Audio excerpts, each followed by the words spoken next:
Chapter 1. The Myth of the Quick Fix. Think about the physical posture of your life right now. Are your shoulders permanently hitched up near your ears? Are your hands frequently balled into tight fists, your jaw clenched, your breathing shallow? Do you find yourself constantly apologizing for not being enough, not doing enough, not holding it all together perfectly? There is a profound exhaustion that permeates our modern world. It is the exhaustion of the try-harder life. We have been conditioned to believe that if we are struggling, if we are overwhelmed, if the very fiber of our souls feels as though it might snap under the pressure, the only acceptable solution is to push through it. We white-knuckle our way through the pain, convinced that if we just hustle a little faster, overwork a little longer, and accommodate the dysfunction around us a little more smoothly, we will finally arrive at a place of peace. We are desperate for a magic wand. We sit in the ruins of a devastating betrayal, or we stare at a calendar that offers no room to breathe, and we ask the universe, how long will this take? We want the 3 easy steps to healing. We want to know exactly what to do to reach the finish line so we can finally stop hurting and start living. But the hard truth, the liberating truth, is that there is no quick fix. True healing, true personal growth is not a destination you reach after a frantic sprint. It is a slow, deep, and often uneven process. When we finally understand that change happens in layers and that the arc of growth requires us to sit in tension, an incredible weight lifts. We can stand a little straighter. We can become a touch kinder to ourselves. We realize that being unfinished is not a flaw. It is the definition of being human. The process of blooming is every bit as valuable as the flower it eventually produces. For years, many of us have survived by operating in a state of high alert. We learned early on, perhaps in chaotic homes, or through demanding relationships, or simply by existing in a culture that overvalues productivity, that we had to appear fine on the outside, regardless of the turmoil on the inside. We learned to ignore the urgent messages our bodies send us, the knot in the stomach, the racing pulse, the sudden wave of fatigue. We believed that minimizing our wounds was the only way to secure love and safety. This is what it means to white-knuckle through life. We ignore the internal warning signs, suppressing our pain and exhaustion, because we believe it is the only way to manage situations that feel overwhelming. But what happens when the strategies that kept you alive start taking their toll? What happens when trying harder stops working? You find yourself feeling less in control, worse, and utterly weary. The danger from the past may be gone, but the ingrained patterns remain, keeping you disconnected from the present moment and from what truly matters. Imagine a different approach. Imagine that instead of constantly trying harder, you tried softer. Trying softer is a revolutionary shift. It is the intentional choice to pay compassionate attention to your own experiences and needs. It means turning toward your pain instead of running from it, and listening mindfully to what is happening inside you so that you can move through life with genuine resilience rather than brittle force. This isn't about giving up or becoming passive. It is about recognizing the profound difference between pushing ourselves in a healthy way and perpetuating harmful, exhausting patterns. Trying softer is not a one-time event. It is an entirely new way of being with yourself. To begin this journey, we must first learn to honor our stories. Often we are taught to minimize our past experiences, to simply buck up or let it go. But our stories, the compilation of events, emotions, and relationships we have experienced, are held deeply in our minds and bodies. They form the templates through which we understand the world. If we are disconnected from our stories because they feel uncomfortable or disturbing, we become disconnected from ourselves. We cannot heal what we refuse to acknowledge. You do not have to find the silver lining in the hardest parts of your life. You do not have to pretend that surviving wasn't brutal. Your wounds are valid. What happened to you matters. Embracing your story means validating that your experiences are real and that they belong to you. It means becoming an engaged, attentive observer of your body and mind, giving every part of yourself the specific care it actually needs to heal. It is perfectly normal to want to rush past the painful chapters, but trying softer means learning to dance with your story. You step into it, and if it becomes too overwhelming, you give yourself permission to step back. You take a break. You listen to a favorite song. You savor a cup of coffee. You reconnect with a friend. You honor the intensity of your experience and respect your own limits. This work is vulnerable. It will cost you something. But the goal is not to achieve a quick fix or an illusion of perfection. The goal is to come out of survival mode and actually live, to experience tenderness toward yourself, to find joy, and to engage fully with the life right in front of you. You do not have to white-knuckle your way through another day. There is a gentler path forward, one that leads to true connection and profound resilience. Chapter 2. Understanding your mind's defense systems. Think about a time when a perfectly ordinary conversation suddenly went wrong. Perhaps someone you love used a specific sharp tone of voice, or perhaps the demanding email landed in your inbox late on a Friday night. In a fraction of a second, before you could even formulate a rational thought, your body took over, your chest tightened, your breathing grew shallow, and a heavy fog of dread settled over your mind. You might have lashed out in sudden anger, or perhaps you completely shut down, unable to string a sentence together. Later, when the storm passed, you likely looked back on your reaction with deep shame, wondering why you could not simply remain calm and collected. We spend so much of our lives judging ourselves for these intense physical and emotional reactions, convinced that we are somehow broken or fundamentally flawed. But to truly heal, we must first understand a profound truth. Our bodies are masterful communicators designed to give us highly valuable information about our environment and our experiences. When you experience a sudden rush of anxiety or a wave of numbing exhaustion, your body is not betraying you. It is trying, with desperate urgency, to keep you safe. To understand why we react the way we do, we have to look closely at the autonomic nervous system, which operates entirely below the level of our conscious awareness to control vital functions like our breathing and our heart rate. This remarkable system is divided into two main branches that act like the gas pedal and the brakes of a car. The first branch is the sympathetic nervous system, which acts as the gas pedal. When you perceive a threat, this system floods your body with adrenaline and cortisol, mobilizing you to fight off the danger or flee from it. But there is also a deeply significant, yet lesser-known survival strategy orchestrated by this system, the fawn response. Imagine a person who grew up in an incredibly volatile household, where making a mistake led to terrifying outbursts. Over time, their nervous system learns that fighting or fleeing is impossible, so it adapts by trying to neutralize the danger through excessive people-pleasing. As an adult, this person might instinctively over-accommodate a toxic boss or a demanding partner, completely ignoring their own boundaries. They are not doing this because they are weak. Their body is literally functioning in a survival state, acting to prevent an explosion they believe will destroy them. The second branch is the parasympathetic nervous system, which typically acts as the brakes, allowing us to rest and digest our food.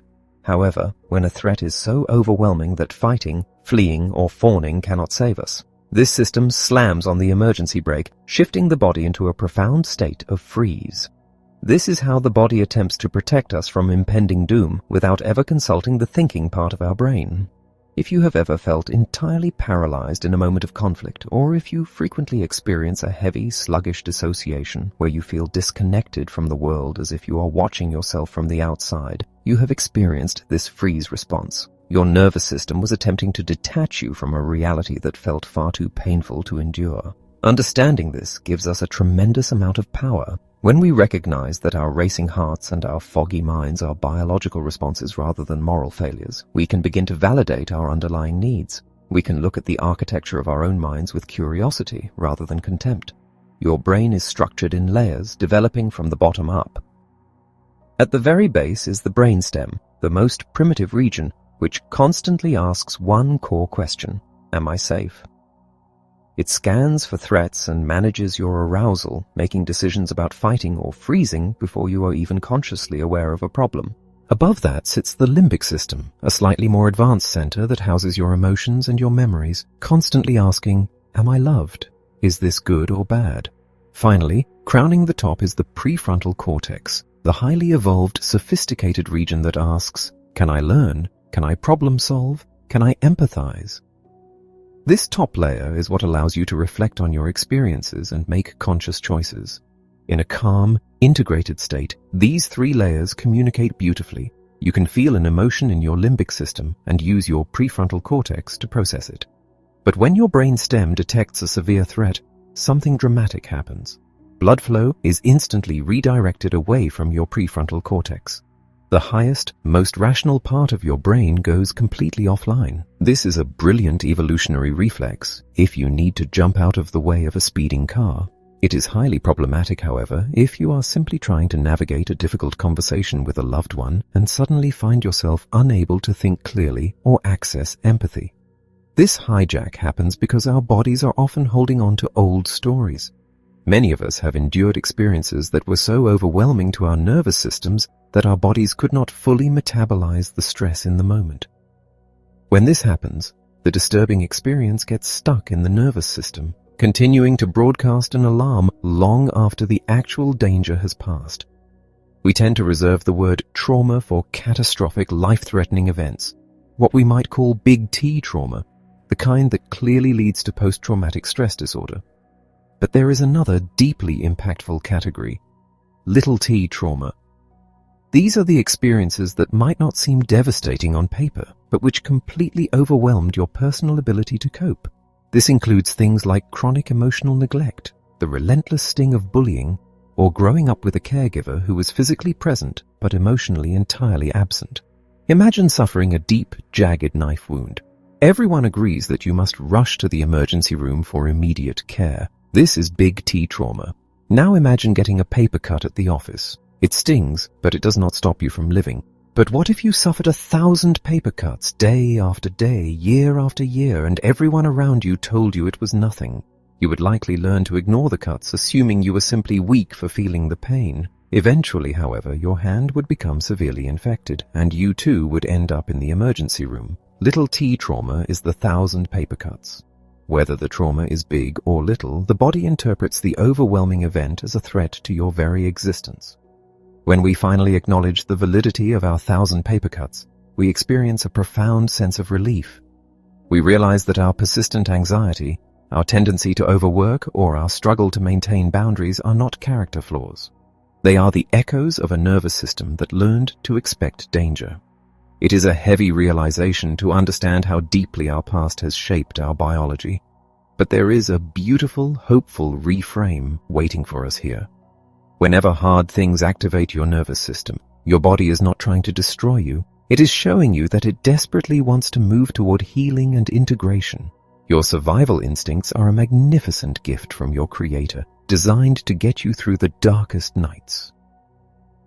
There is absolutely no shame in the ways you have survived, but merely surviving is a far cry from being fully alive.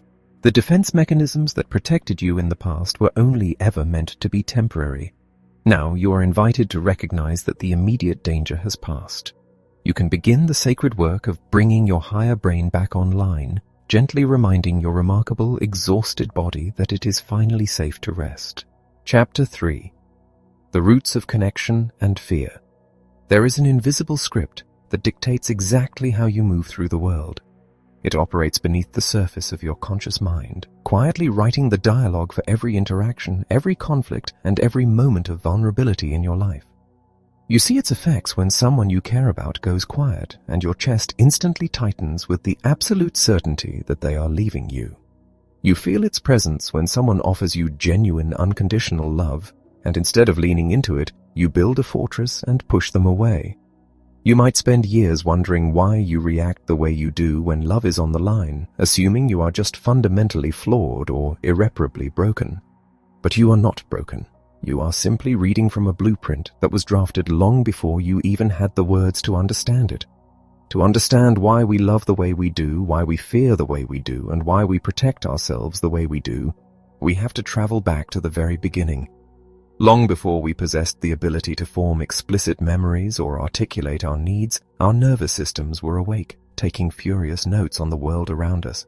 In our earliest months and years, we absorbed our environment like a sponge. We registered the exact pitch and tone of our caregivers' voices. We noticed whether their touch was gentle and lingering or rushed and harsh. We learned, on a profound biological level, what happened when we cried out in distress. Did someone come? Did they offer warmth and soothing? Or were we met with coldness, frustration, or a terrifying silence? This primal dance of responsiveness is what psychologists call attunement, and it forms the absolute foundation of our capacity to feel safe in the world. When a child's needs are met with consistent, compassionate attention, their developing brain wires itself to believe a beautiful truth. The world is generally a safe place, people can be trusted, and my voice matters. They internalize their caregiver as a secure home base. When life feels scary, they know they have a soft place to land. Just as importantly, because they know that safety net exists, they feel emboldened to step out and explore the world, confident that if they stumble, they will not be abandoned. But here is a truth that should bring a profound sigh of relief to anyone who is a parent or anyone who has ever felt failed by one. Perfect caregiving is a myth. Even the most deeply loving, incredibly attentive caregivers miss the mark. They get exhausted, they misread cues, they lose their temper, and they get distracted. The goal of human connection has never been perfection. The magic and the true birthplace of resilience lies in a concept called repair. Imagine a bustling, chaotic kitchen on a Tuesday evening.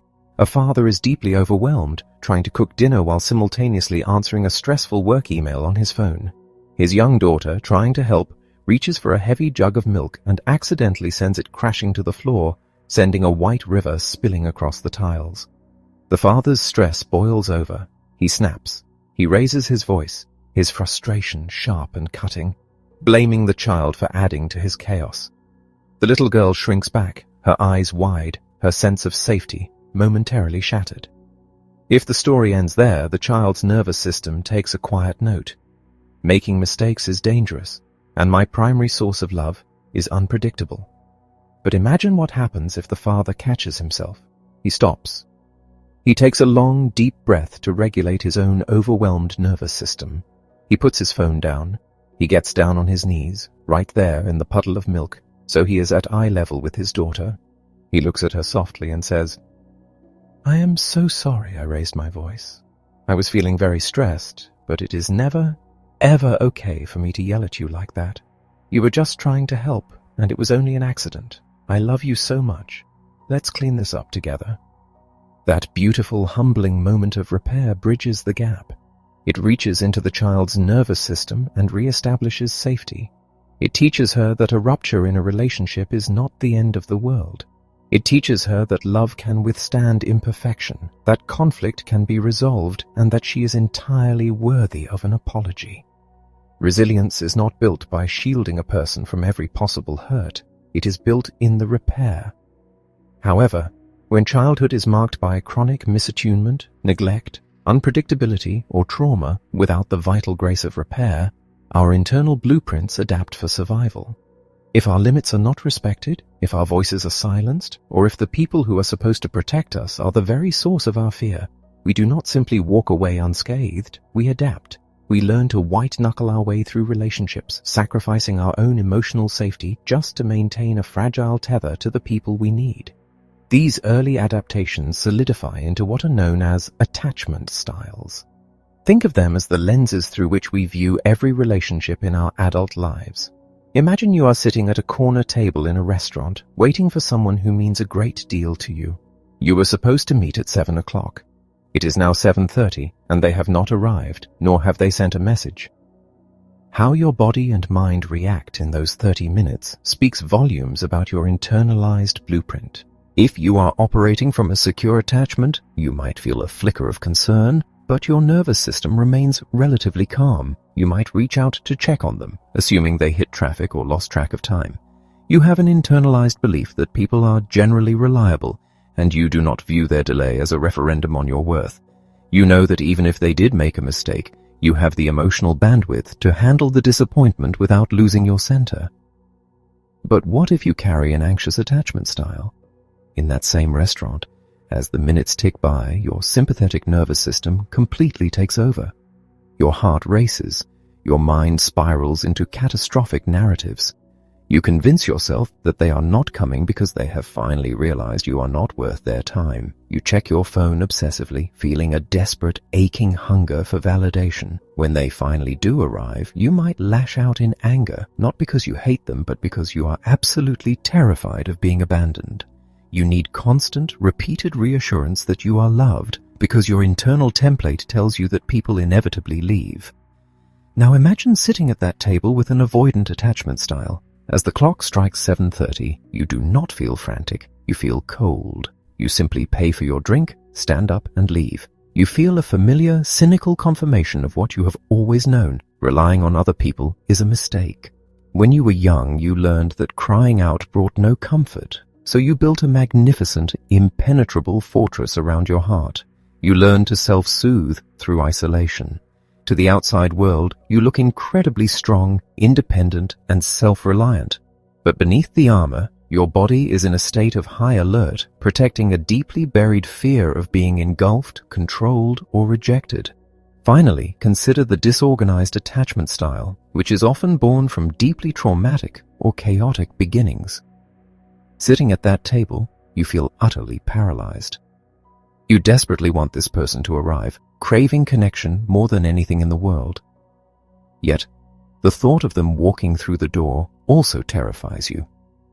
You are caught in a torturous paradox where your biological drive to seek a safe haven is constantly at war with a learned instinct that people who get close will ultimately cause you pain. You feel as if you are standing on a fault line, unable to move forward or step back. It is a heavy realization to recognize ourselves in these patterns of fear and self-protection. It can feel like we are doomed to repeat the past, forever projecting the ghosts of our childhood onto the faces of the people we love today. But there is a magnificent life-changing truth waiting for you here. Your blueprint can be rewritten. The human brain is a marvel of neuroplasticity. We are not trapped in the templates of our past. We can develop what is known as an earned, secure attachment. This profound healing happens when we finally allow ourselves to experience relationships that are consistently safe, attuned, and respectful of our boundaries. It might happen through the steady presence of a trusted friend who does not run away when things get messy. It might happen in the quiet, validating space of a therapist's office. It might happen with a partner who proves time and time again that their word is good and their love is a shelter. As we experience this safety in the present, we begin to reparent ourselves. We learn to speak to the frightened, anxious, or walled-off parts of our own hearts with the voice of the gentle, compassionate caregiver we always deserved. When the old panic rises, we can place a hand on our chest and say, "I am listening to you. I will set whatever boundaries we need to stay safe. You are not alone anymore. Let us find a new way to be." This journey of healing fundamentally shifts how we view the ultimate source of love. So many of us, scarred by unpredictable or harsh human relationships, project that same harshness onto the divine. We imagine a universe or a creator who acts as a tyrant, standing over us with a ledger, waiting to tally our failures and withdraw love the moment we stumble. We hustle for our worthiness, convinced that grace must be earned through relentless perfection. But think of the universal story of the runaway, the child who demands their inheritance, squanders it in a distant land, and finally, broken and empty, decides to limp back home. They practice their apologies. They expect a lecture, punishment, or a slammed door. But what happens? The caregiver does not wait on the porch with crossed arms.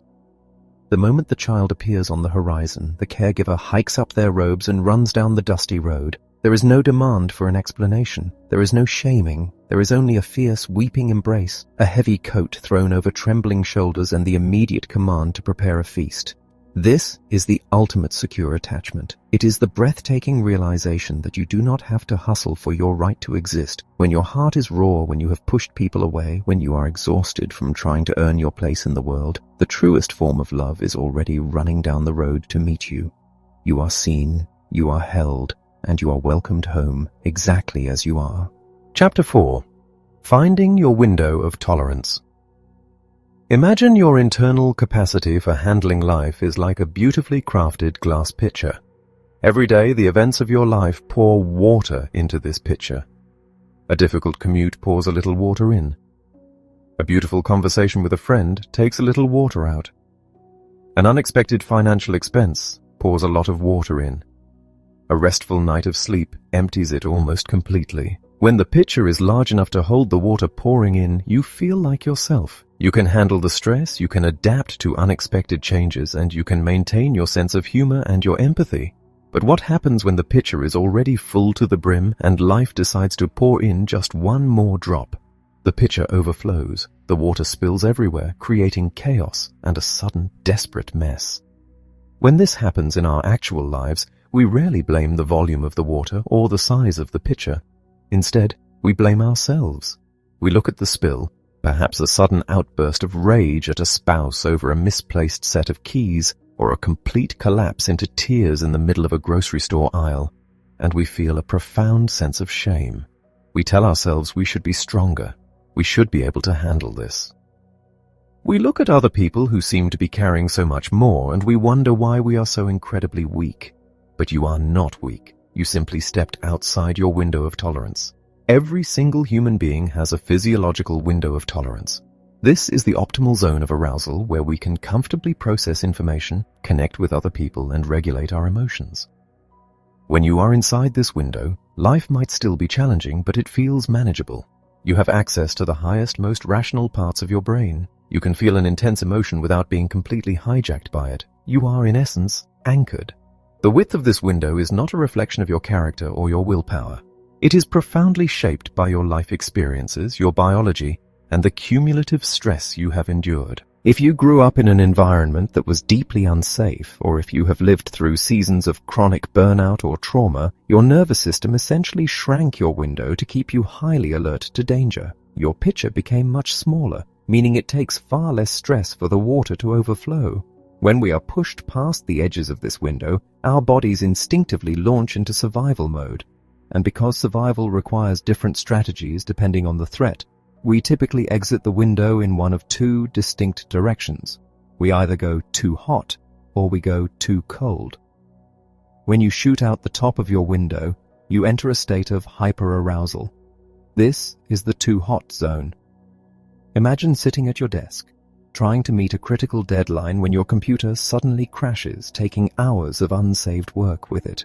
Instantly, your sympathetic nervous system floors the gas pedal. Your heart begins to pound against your ribs. Your breath becomes shallow and rapid. Your muscles tense, preparing for a physical fight that will never come. Your mind races with catastrophic thoughts, jumping from the lost document to the fear of losing your job to the fear of complete ruin. You might feel a sudden, terrifying surge of panic, or an intense, prickly irritability that makes you want to snap at anyone who dares to speak to you. You are overflowing with chaotic, unmanageable energy. Conversely, if the overwhelm is too massive, or if being too hot fails to resolve the threat, you might drop out the bottom of your window into hypoarousal. This is the too cold zone. Imagine receiving a piece of devastating news, perhaps the sudden end of a long-term relationship or a profound professional failure. Instead of feeling frantic, you feel absolutely nothing. A heavy, suffocating numbness washes over you. Your limbs feel like they are made of lead. You might stare blankly at a wall for hours, entirely unable to move, to speak, or to process a single thought. Your parasympathetic nervous system has pulled the emergency brake. Your body has decided that reality is far too painful to endure, so it is attempting to disconnect you from it entirely. You are not being lazy. Your system has shut down to protect you from an agony it believes will destroy you. For years, the loudest voices in our culture have told us that the only way to deal with these extremes is to use brute force. If you are panicking, you just need to calm down. If you are numb, you just need to pull yourself together and get moving. We are taught to shame ourselves back into the window of tolerance, but brute force does not expand the window, it fractures the glass. When you scream at yourself for feeling anxious, you are only adding more threat to a nervous system that is already terrified. When you punish yourself for feeling numb, you are confirming your body's deep suspicion that the world is a harsh and demanding place. If we want to build true resilience, if we want to expand our capacity to hold the complex, beautiful, and sometimes painful waters of life, we must learn the art of trying softer.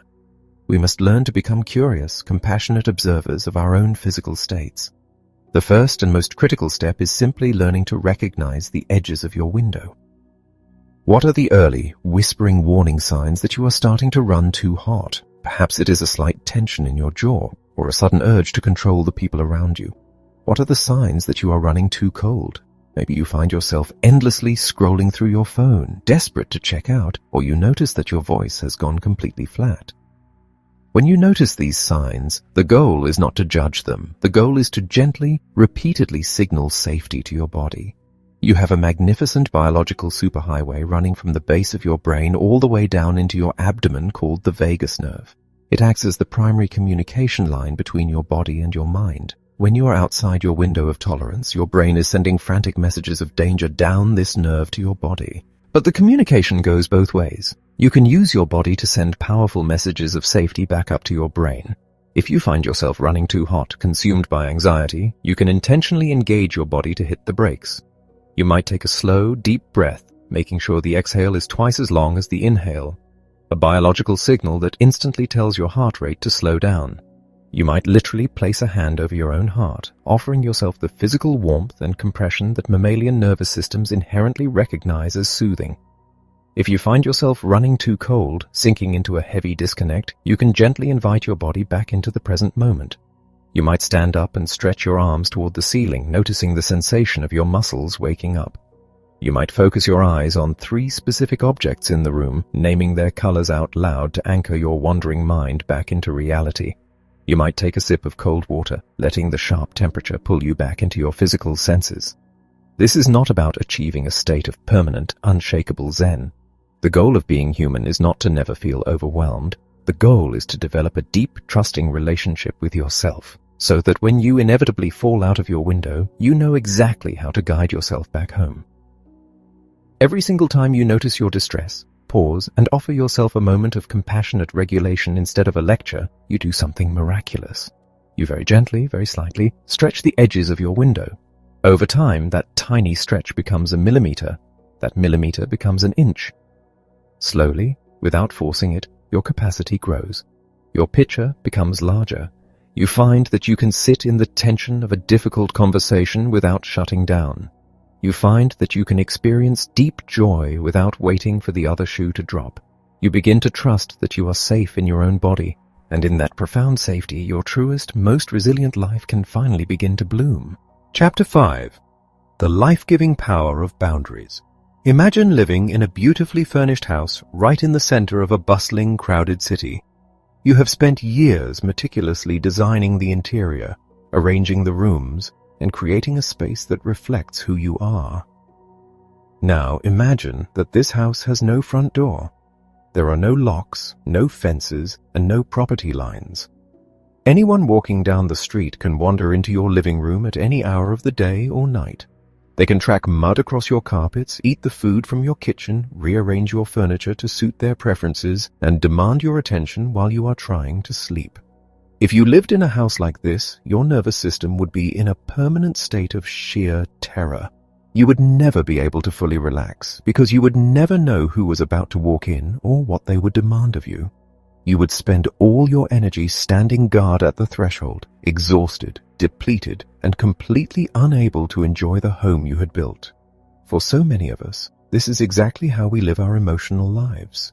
We operate with wide open doors and zero property lines, operating under the deeply ingrained belief that true kindness means infinite availability.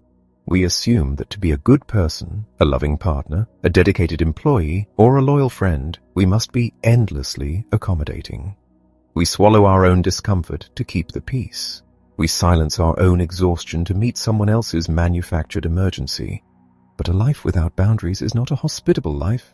It is a ransacked one. You cannot try softer with yourself if you are constantly under siege. True, lasting healing, the kind that moves you out of survival mode and into a space of genuine connection, requires a safe container. And boundaries are the architecture of that container. To understand the profound necessity of boundaries, we must first unlearn a tragic misconception. We are often taught to view boundaries as weapons, as selfish walls designed to punish other people or keep them out. But a boundary is not a wall, it is a property line. It simply defines where you end and someone else begins. It clarifies what you are responsible for, and just as importantly, what you are not responsible for. Think about an individual who prides themselves on being the ultimate caretaker in their social circle. Whenever there is a crisis, their phone rings. It might be late on a Tuesday night after a brutally long workday when a friend calls to unpack another dramatic saga. The caretaker's body is aching for sleep. Their mind is foggy. A heavy, dark sludge of resentment begins to build in their chest. But instead of saying, "I care about you, but I am too exhausted to hold this right now." They ignore their body's urgent signals. They pour themselves another cup of coffee, stay on the phone for 2 hours, and wake up the next morning feeling absolutely hollowed out. On the surface, this looks like profound loyalty. But beneath the surface, a quiet tragedy is unfolding. When you consistently override your own limits to accommodate someone else, the foundation of the relationship shifts from love to resentment. The caretaker in this scenario is not actually offering their truest self to their friend. They are offering a brittle, exhausted shell. And internally, their nervous system is taking note, recognizing that their own needs will always be sacrificed on the altar of someone else's comfort. Setting a boundary in a dynamic like this is an act of tremendous courage. It means looking at the person you love and saying, "My relationship with you is so important to me that I must protect it by protecting myself." It means tolerating the temporary, agonizing discomfort of their disappointment in exchange for your own long-term survival. This is the hardest part of the work. When you first begin to draw lines in the sand, the people who have comfortably enjoyed your lack of boundaries will likely push back. They might call you selfish. They might try to guilt-trip you. They might walk away altogether. This pushback can trigger a massive wave of panic in a nervous system that was wired to believe that saying no equals abandonment. You might feel a desperate urge to immediately apologize, tear the fence down and let them back into your living room just to relieve the tension. But trying softer means staying planted in that discomfort. It means placing a hand over your racing heart and reminding yourself that someone else's disappointment does not equate to your failure. You are not responsible for managing their reaction to your boundary. You are only responsible for communicating that boundary with clarity and compassion. How do we even begin to know where our property lines should be? If you have spent decades ignoring your own needs, you might feel entirely disconnected from your own yes and your own no. The answer lies in learning to listen to the profound wisdom of your body. Long before your conscious mind realizes that a boundary is needed, your body will tell you. Pay attention to the sudden, sharp clenching in your stomach when a specific name flashes on your phone screen. Pay attention to the feeling of your throat tightening when you are asked to take on one more project at work. Pay attention to the deep, heavy resentment that bubbles up when you agree to do something you genuinely do not have the capacity to do. Resentment is one of the most powerful, misunderstood emotions we possess. We usually judge ourselves for feeling it, dismissing it as a bitter, uncharitable flaw, but resentment is actually a desperately flashing red light on the dashboard of your life. It is your soul's way of telling you that you are giving more than you have and that an essential boundary has been crossed. When you feel resentment, do not shame it. Thank it for the information and ask yourself, where do I need to draw a line to protect my own capacity? These lines take many different forms. There are physical boundaries, which protect your body, your personal space, and your need for rest. There are emotional boundaries, which protect you from taking on the emotional weight of another person's journey. There are energetic and time boundaries, which protect your finite hours and your mental bandwidth from being drained by relentless demands. Establishing these boundaries is not a one-time event. It is a lifelong, daily practice. It is the practice of checking in with yourself before you automatically say yes. It is the practice of honoring your window of tolerance, recognizing that your capacity will fluctuate from day to day, and adjusting your commitments accordingly. When you finally begin to lock the front door of your life, something miraculous happens. You stop wasting all your energy standing guard. The frantic, high-alert hum in your nervous system begins to quiet down. You discover that you have a reserve of energy you never knew existed. And the most beautiful paradox of all is this. When you finally build a fence around your life, you do not become isolated. You actually become far more capable of genuine connection. Because when you know that you are safe, when you know that your no will be honored, you can finally offer the world a true, joyful, and wholehearted yes. Chapter 6. The Art of Compassionate Attention. Have you ever arrived at a destination, pulled your car into the driveway, or walked through your front door, and realized you have absolutely no memory of the journey? You were physically steering the wheel, stopping at the red lights and making the correct turns, but your mind was 1,000 miles away. Perhaps you were reliving a tense conversation from the morning, dissecting every word you said and wishing you had been sharper, smarter, or kinder. Or perhaps you are bracing yourself against an unpredictable future, rehearsing a defense for a conflict that has not even happened yet. You are completely disconnected from the reality of the present moment, trapped in the time machine of your own mind. This is how so many of us live the vast majority of our lives. We are physically present in a room, sitting across from the people we love, but our attention is hopelessly scattered. We agonizingly replay the unchangeable past or desperately try to control the unknowable future. And when we finally do turn our attention inward to see what is happening inside us in the present moment, that attention is rarely kind. It is almost always armed to the teeth. We act as our own most ruthless critics. We stand guard over our thoughts and emotions with a clipboard, ready to judge, evaluate, and condemn everything we find. When you feel a sudden, heavy wave of sadness, your immediate response is likely not curiosity. It is judgment. You tell yourself that you have no right to be sad, that other people have it much worse, or that you should have conquered this issue years ago. If you feel a spike of anxiety, you immediately panic about being anxious, berating yourself for your lack of calm. You add a second, heavier layer of suffering to the original pain. We have been conditioned to believe that if we police our internal world severely enough, we can force ourselves into compliance, productivity, and peace. But true peace is never the result of an internal war. You cannot hate yourself into a state of profound well-being. If we want to genuinely heal, and if we want to expand our capacity to enjoy our lives, we must completely revolutionize the way we pay attention to ourselves. We must learn the art of compassionate attention. Compassionate attention is the gentle, radical act of noticing your own experience without instantly trying to fix it, numb it, or judge it. It is the ability to stand in the center of your own life and simply observe what is happening, bringing the warmth, patience, and curiosity of a deeply trusted friend to your own soul. Imagine a man who has spent his entire life defining his worth by his relentless productivity. He is the person everyone relies on to fix problems and carry the heavy loads. He finally decides to sit down on a quiet Sunday afternoon to read a book just for pleasure. But within 3 minutes of sitting still, a familiar, frantic energy begins to buzz in his chest. His mind immediately generates a loud, urgent to-do list. The garage needs organizing, the emails need answering, the bills need to be filed. If he applies his usual, judgmental attention to this moment, the narrative is brutal. He will either surrender to the anxiety, abandon the book, and spend the next 3 hours angrily cleaning the garage, or he will aggressively shame himself, thinking, "Why can't I just relax for 5 minutes? What is wrong with me? I am failing at resting." Both paths lead to deep exhaustion. The relaxing afternoon becomes just another battleground. Now imagine what happens if he tries softer. Imagine if he engages compassionate attention. As that frantic, buzzing energy begins to rise in his chest, he pauses. He does not jump up to clean, and he does not attack his own mind. He simply notices the sensation. He takes a slow breath and says to himself, "I feel a very strong, uncomfortable urge to be productive right now. My body feels tight and restless. And it makes perfect sense that I feel this way, because I have spent decades believing that resting is dangerous and that my worth is tied to what I produce." In that tiny, profound space, between feeling the sensation and reacting to it, everything shifts. He is no longer swallowed whole by the anxiety. He is simply observing it. He is bearing witness to his own internal struggle without treating it as a mortal enemy. This shift from judgment to observation is a superpower. When you judge an emotion, you lock it into place.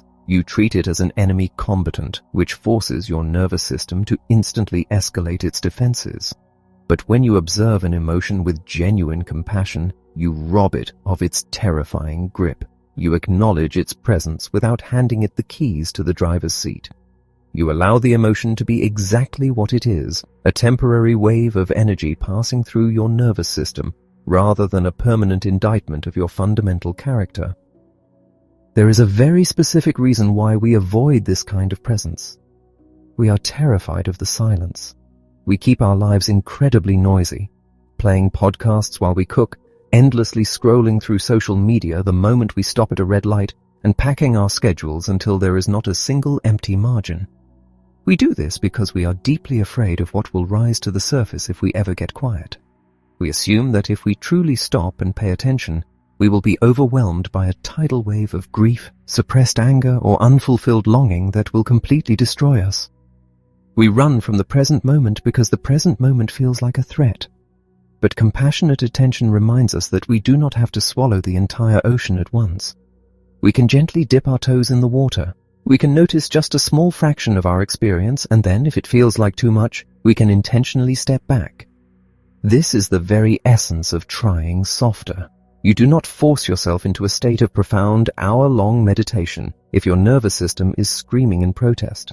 You simply invite a moment of awareness, a single deep breath of noticing, and you honor whatever you find there. This practice requires us to drop the exhausting agenda of immediate transformation. We are so obsessed with the before and after narrative of personal growth that we desperately want every moment of introspection to yield a massive, life-altering breakthrough. We want to notice our pain so we can instantly conquer it. But compassionate attention does not demand results. It only asks for presence. It is the quiet, daily practice of checking in with yourself and asking, "What is happening inside me right now?" And then allowing the answer to simply be whatever it is. You might notice that your shoulders are carrying the heavy weight of a conversation you had 3 days ago. You might notice a deep, aching loneliness that you have been trying to outrun with a packed social calendar. You might notice a flicker of genuine, quiet joy that you usually brush past because you are too busy preparing for the next disaster. When you pay attention without an agenda, without a clipboard, and without a weapon, you give these fragments of your experience the room they actually need to breathe, to be fully felt, and ultimately to be integrated. This beautiful, difficult practice brings us back into the only place where true life actually happens, the present moment. The past is a memory carved into time, and the future is an imagination that has not yet arrived. Your body, your breath, and your physical reality exist exclusively right now. By intentionally and kindly directing your attention to the present, you build a sturdy, reliable anchor. It takes profound courage to look at your own messy humanity without immediately looking away. But when you finally approach yourself with warmth, you become a safe place for your own soul to land. Chapter 7. Making Peace with Your Physical Self. There is a strange and pervasive condition in modern life that we rarely acknowledge. Most of us are walking around completely disconnected from ourselves from the neck down. We treat our bodies not as our truest homes, but as inconvenient luggage that our brains are forced to drag from one appointment to the next. Or worse, we treat them as machines, highly optimized engines meant to burn fuel indefinitely without ever needing a tune-up or a moment in the shade. We expect our physical forms to perform perfectly on command, and when they inevitably falter, ache, or demand rest, we do not view them with compassion. We view them with sheer irritation. Think about the way you might drive a complex, high-performance vehicle. Imagine you are behind the wheel, cruising down the highway, and suddenly a bright red warning light flashes on the dashboard. Would you simply take a piece of black tape, cover the light, press the gas pedal down harder, and hope for the best? Of course not. You know that the light is not the problem. The light is vital information. It is telling you that the engine is overheating, or that the complex hybrid system needs to shift its power source, or that the fuel is running dangerously low. Ignoring it does not make the mechanical issue disappear. It only guarantees that eventually you will be stranded on the side of the road with a blown engine. Yet this is exactly what we do to our own bodies every single day. You feel the sharp, burning tension at the base of your skull after hours of relentless focus. You feel the heavy, hollow ache in your stomach when you are ignoring a deeply upsetting situation. You feel the sudden, shallow restriction in your breath when a specific email lands in your inbox. These are your dashboard lights. These are the brilliant, sophisticated signals of your nervous system communicating critical data about your safety, your capacity, and your needs. And how do most of us respond? We cover the lights with tape. We swallow another cup of coffee, we shame ourselves for feeling tired, and we force the machine to keep driving. We have inherited a culture that deeply profits from our disembodiment. We are constantly sold the lie that the body is an unruly beast that must be conquered, disciplined, and manipulated into submission. We are taught to ignore our hunger, to push through our pain, and to relentlessly optimize our waking hours. We celebrate people who sacrifice their physical well-being on the altar of productivity, and so we learn to live entirely inside our heads. We intellectualize our lives, convinced that if we can just think our way through a problem, we can solve it. But you cannot simply think your way out of a physiological state. The body keeps the score, and eventually the body will force you to pay the bill. If you have spent your life surviving by disconnecting from your physical self, returning to your body can feel incredibly frightening. When you have spent decades running from the tight knot in your chest or the exhaustion in your bones, suddenly stopping to pay attention to those sensations feels like stepping into a dark room without a flashlight. But imagine the visual aesthetic of a beautifully crafted film. In a truly cinematic shot, the image is never flatly lit. There is a profound interplay between the deep, dark shadows and the brilliant, high-contrast highlights. The shadows are not a mistake. They are exactly what give the picture its depth, its mood, and its emotional resonance. Without the darkness, the light has no meaning. Your physical experience is exactly the same. We want to live only in the bright highlights of high energy, perfect health, and endless stamina. We want to crop out the fatigue, the chronic pain, and the heavy emotions that live in our tissues. But true, embodied living means accepting the entire picture.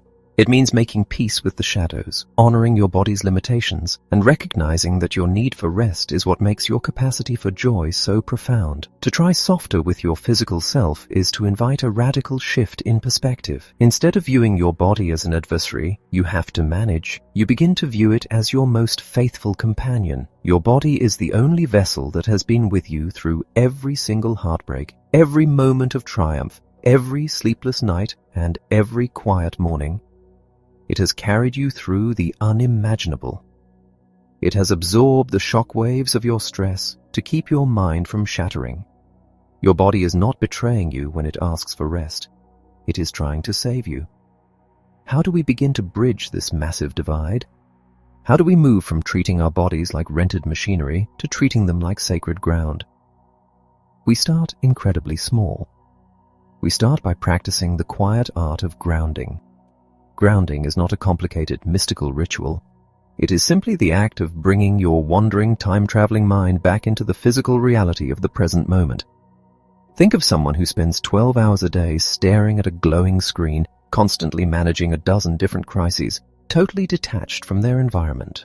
When the anxiety hits a fever pitch, their breath gets trapped in their upper chest, and their mind spins into a tornado of worst-case scenarios. Instead of trying to argue with the tornado in their mind, they can use their body as an anchor.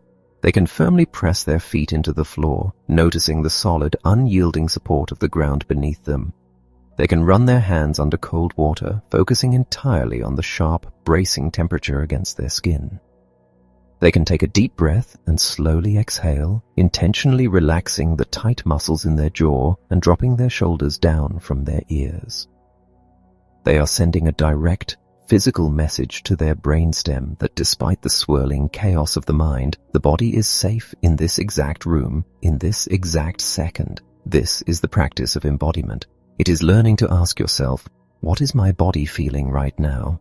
And then actually waiting to hear the answer. Sometimes the answer will be uncomfortable. You might notice an ocean of grief sitting heavy in your throat. You might notice a buzzing, restless anger in your arms. When you encounter these difficult sensations, the goal is not to immediately fix them or numb them. The goal is to simply keep your body company. When a small child scrapes their knee, they do not just need a bandage. They need a caregiver to sit with them, to hold them, and to validate that it hurts. You can offer yourself that exact same compassion.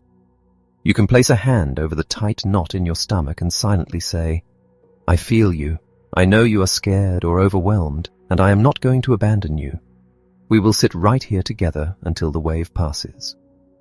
Making peace with your physical self means honoring your actual capacity rather than the idealized capacity you think you should have. It means recognizing that some days your body requires you to move slowly, to cancel plans, and to lie on the couch while the world rushes by outside your window. And it means trusting that this rest is not a sign of failure, but a profound act of self-respect. You do not have to earn the right to occupy space in the world. You do not have to punish your physical form into an arbitrary standard of perfection to be worthy of love and care. By gently turning your attention downward, by listening to the quiet wisdom in your bones and your breath, you finally come home to yourself. you realize that you and your body are not locked in a battle. You are on the exact same team, navigating this beautiful, heavy, astonishing world together. Chapter 8. Navigating the Storm of Emotions. Think about the precise moment an unwanted, deeply uncomfortable emotion arrives. It rarely knocks politely. It usually kicks down the front door of your mind, uninvited and entirely unwelcome. Perhaps it is a sudden, heavy wave of grief that washes over you in the middle of a crowded grocery store. Perhaps it is a sharp, blinding spike of anger during a seemingly normal conversation with a partner. Or perhaps it is a cold, creeping dread that settles into your bones for no logical reason you can identify. For the vast majority of us, our immediate instinct is to treat this emotion like a dangerous intruder. We scramble to lock it out, to silence it, or to run away from it as fast as humanly possible. We have been conditioned by a culture that prizes endless positivity and relentless composure to believe that negative emotions are a sign of failure. We are taught that if we are sad, we need to fix it immediately. If we are angry, we need to suppress it before it causes a scene. If we are afraid, we need to conquer the fear through sheer force of will. We divide our emotional landscape into good feelings, which are allowed to stay, and bad feelings, which must be evicted at all costs. But emotions are not moral failures. They are not character flaws, and they are certainly not intruders. Emotions are simply energy in motion. They are the brilliant, complex language your body uses to communicate your deepest needs, your profound losses, and your internal boundaries. When you go to war with your own emotions, you are effectively going to war with yourself. Imagine a highly dedicated professional, someone known for their unshakable composure, who receives a piece of profoundly devastating personal news on a quiet Tuesday morning. The email arrives and instantly a cold shock registers in their chest. The grief is heavy, dark, and overwhelming. But this person looks at the clock.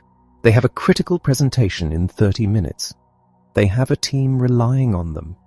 They have a reputation to uphold. So, they make a choice that millions of us make every single day. They take that massive, heavy box of grief, shove it deep down into the basement of their mind, turn the lock, and walk into the meeting with a practiced smile. On the surface, this looks like profound strength. It looks like the ultimate victory of mind over matter. But beneath the surface, a quiet, internal catastrophe is taking place. You can lock an emotion in the basement, but you cannot drain it of its energy. When you suppress an emotion, it does not disappear. It goes down into the dark and lifts weights. It grows stronger, more volatile, and more desperate to be felt. Days, weeks, or even months might pass. Our professional continues to operate flawlessly, completely disconnected from the sorrow they locked away. Then, on a random Thursday evening, they drop a ceramic coffee mug on the kitchen floor. It shatters. And suddenly, standing over the broken pieces, they collapse. A terrifying, disproportionate rage bubbles to the surface. They weep uncontrollably. They lash out at anyone who tries to comfort them. They feel entirely out of control, terrified by the sheer force of their own reaction, wondering why a broken mug has destroyed them. But it was never about the mug. It was the explosive, inevitable pressure release of an unprocessed emotion.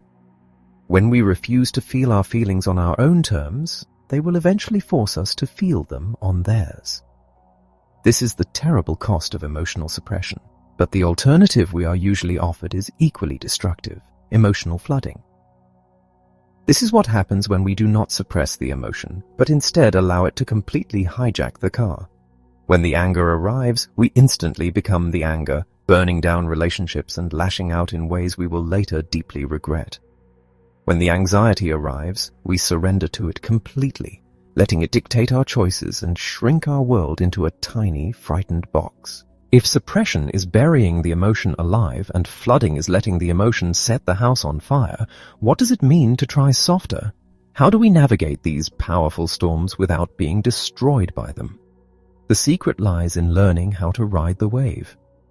Neurologically speaking, an emotion, even the most terrifying, painful emotion, has a remarkably short lifespan. If you allow an emotion to rise, wash over you, and be physically felt without resisting it, judging it, or feeding it with a catastrophic narrative, the physiological chemical rush typically peaks and subsides within a matter of minutes. It is a wave that crashes onto the shore and then naturally recedes. What keeps us trapped in an emotional state for days, weeks, or years is not the emotion itself. It is the story we attach to it. It is the resistance. It is the judgment. We feel the initial wave of sadness, and instead of just letting it wash over us, our mind instantly jumps in and says, "Why are you sad again? You have no right to be sad. If you let yourself cry, you will never stop. You are so weak." We build a massive dam of resistance, and the water has nowhere to go but up, eventually drowning us. Trying softer means taking a deep breath and deliberately choosing not to build the dam. It means allowing the wave to arrive and simply standing your ground. When a difficult emotion hits, the first and most powerful step is to consciously create a space between your identity and your feeling. Instead of saying to yourself, "I am an anxious person," or "I am angry," you shift the language internally. You say, "I am noticing a profound feeling of anxiety moving through my body right now." You say, "I am experiencing a wave of deep anger." That subtle shift is revolutionary. It reminds you that you are not the storm. You are the deep, unchanging sky behind the storm. The clouds will gather, the thunder will crash, the rain will fall, but the sky is never damaged by the weather. You are the container, not the content. Once you have established that space, you invite the emotion to sit at the table. You do not have to like it, you do not have to agree with it, but you must acknowledge its presence. You turn toward the discomfort with the curiosity of a compassionate observer. You ask yourself, where do I actually feel this in my body? Does the grief sit like a heavy stone in your throat? Does the anger feel like hot electricity running down your arms? Does the fear feel like a cold hollow in the pit of your stomach? By focusing on the physical sensation rather than the terrifying narrative in your head, you anchor yourself in the present moment. You give the emotion exactly what it is desperately seeking, your undivided, non-judgmental attention. You breathe into the tight spaces. You offer yourself the same gentle, patient presence you would offer a deeply distressed friend. You whisper to your own nervous system, "It is okay that you feel this way. This is really hard, but we are safe. We can handle this." It requires immense bravery to sit still inside the fire of your own feelings. It is the hardest work you will ever do.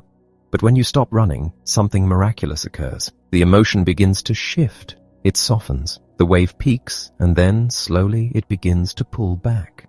You discover that the emotion did not come to destroy you. It came to move through you. It came to wash away the debris, to reveal a boundary that needed setting, or to honor a loss that needed mourning. When you finally stop fighting your own heart, you reclaim the vast, beautiful energy that you previously spent on suppression. You become incredibly resilient, not because you never feel pain, but because you know that no matter what emotional storm rolls over the horizon, you have the capacity to weather it, feel it fully, and survive. Chapter 9. Silencing the Inner Critic. Have you ever stopped to actually listen to the voice inside your own head?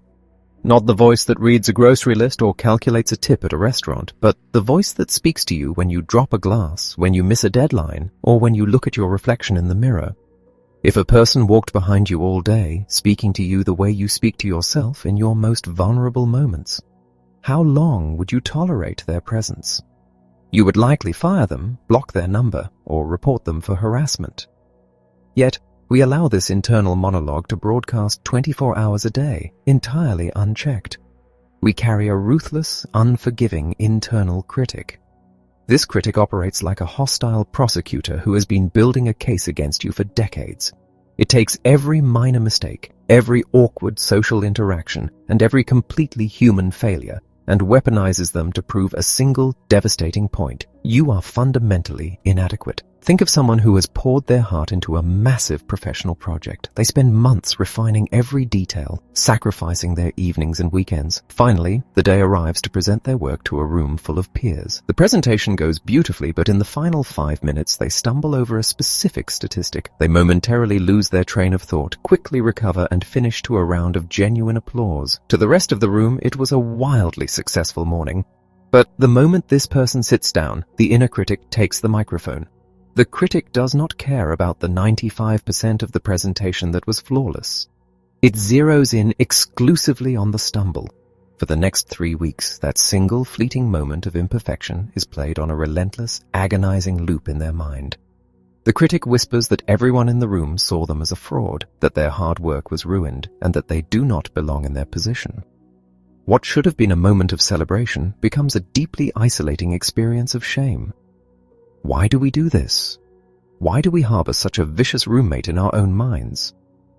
We often believe, subconsciously, that the inner critic is necessary for our survival. We operate under the profound illusion that if we are not relentlessly hard on ourselves, we will become lazy, complacent, and ultimately unlovable. We think that by beating ourselves up, we are holding ourselves accountable. We believe that if we criticize ourselves first, and if we do it harshly enough, it will hurt less when the outside world inevitably criticizes us.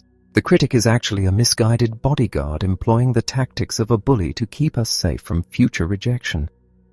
But here is the devastating truth about shame. It has absolutely no power to produce lasting transformation. Shame is a paralyzing agent. When the inner critic berates you for eating a certain way, failing at a habit, or losing your temper, it does not actually motivate you to change. It simply drives you deeper into a state of hyperarousal or hypoarousal. It triggers your nervous system to perceive a profound threat, except this time, the threat is coming from inside the house. Your body floods with stress hormones, your higher brain shuts down, and you lose access to the very tools you need to make better choices. You cannot shame yourself into a better version of yourself. It is biologically and psychologically impossible. The only antidote to the paralysis of shame is the radical disarming power of self-compassion. For many of us, the mere phrase self-compassion feels deeply uncomfortable. It sounds soft. It sounds like making excuses, letting yourself off the hook, or settling for mediocrity. But true self-compassion is the exact opposite of weakness. It is the ultimate expression of courage. It requires the immense strength to look directly at your own flaws, your own mistakes, and your own humanity, and decide to offer yourself warmth instead of a weapon. Imagine what would happen if that professional, reeling from the stumbled statistic in their presentation, chose to try softer. Imagine if, when the critical voice started its loud, humiliating tirade, they consciously intervened. They could take a deep breath, place a hand over their chest, and firmly say, "No, I am not doing this today." They could speak to themselves with the exact same fierce, protective kindness they would offer a deeply respected colleague. They could say, "I am disappointed that I lost my train of thought, but I worked incredibly hard on that project. One mistake does not erase my expertise, and it certainly does not define my worth. I am allowed to be human." This is not delusion. This is not pretending the mistake did not happen. It is simply choosing to contextualize the mistake within the broader, beautiful reality of your shared humanity. Every single person on earth stumbles. Every single person fails. The moment you recognize that your struggle connects you to the rest of the human race, rather than isolating you from it, the inner critic loses its greatest weapon, the lie that you are uniquely flawed. Silencing the critic does not mean going to war with it, because what you resist invariably persists.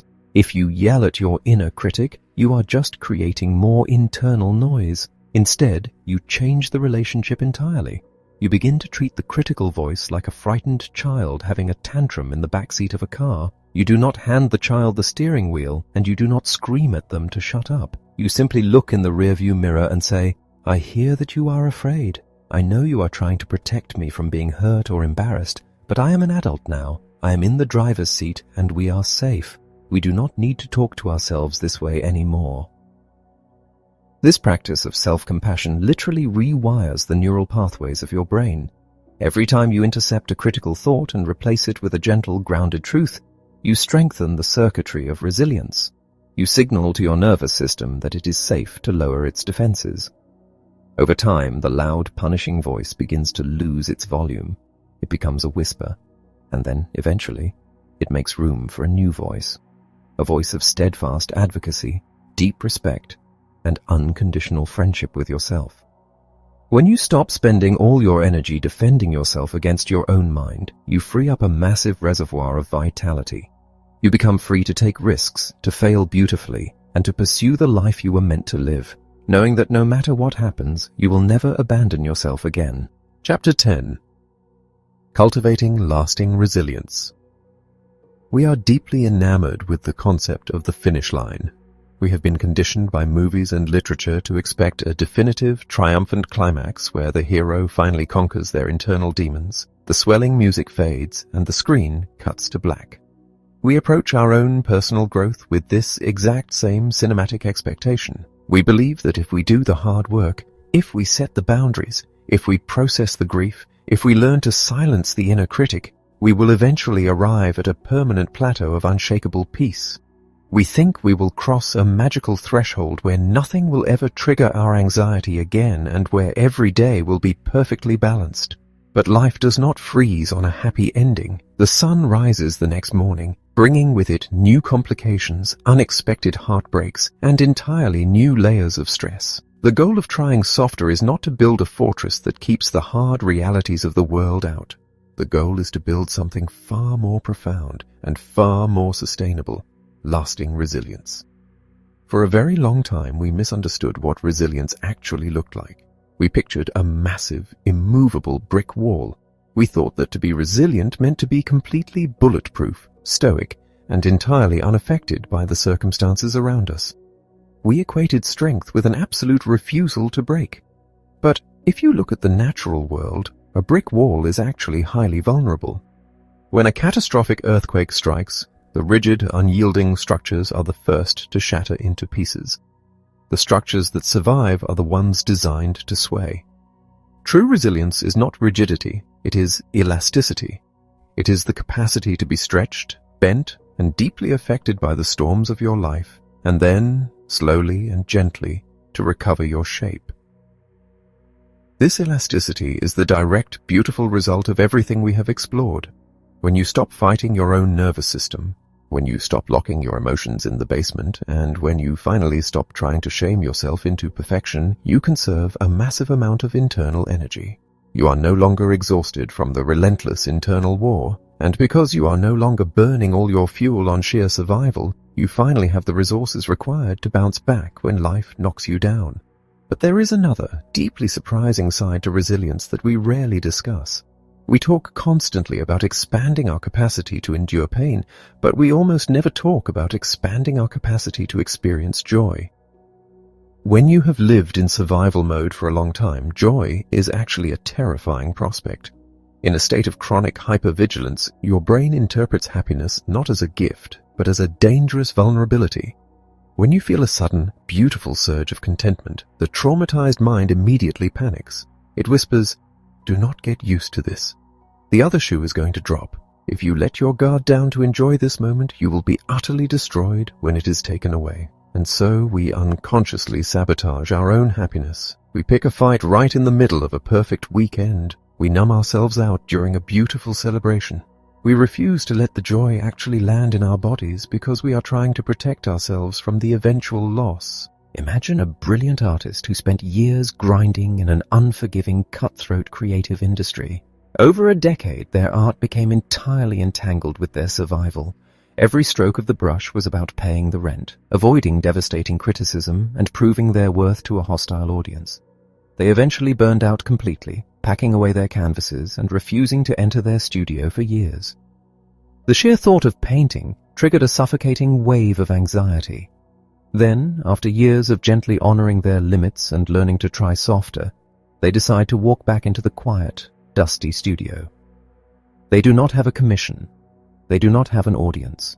They pick up a brush and make a single, vibrant sweep of blue across a blank canvas. Instantly, a profound, soaring sense of joy rises in their chest, the forgotten thrill of pure creation. But immediately following the joy comes the old, familiar terror. The mind screams to run away before the inevitable failure arrives.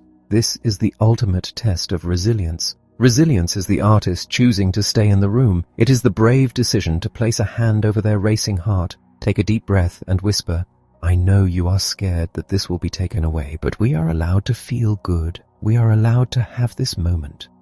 They breathe into the joy. They let it wash over them without bracing for an impact that may never come. They allow the goodness of the world to be just as real and just as valid as the hardship. Resilience is not just the ability to survive the darkest nights of your life. It is the profound courage to actually inhabit the beautiful, sunlit days. as we reach the end of this conversation, there is a fundamental shift that must take place in how you view yourself. You must abandon the exhausting, lifelong project of trying to fix yourself. You were never a broken machine in need of repair. You were a wounded human being in need of profound care. The adaptations you developed, the walls you built, the frantic ways you tried to control your environment, these were not character flaws. They were brilliant, desperate attempts to survive in a world that often felt incredibly unsafe. You do not need to be ashamed of the ways you kept yourself alive. But now, the invitation is to recognize that the war is over. You do not have to hustle for your right to occupy space on this earth. You do not have to prove your worth through relentless productivity, perfect boundaries, or unwavering emotional control. You are allowed to be a masterpiece and a messy work in progress at the exact same time. May you move forward with a fierce, unwavering commitment to your own tenderness.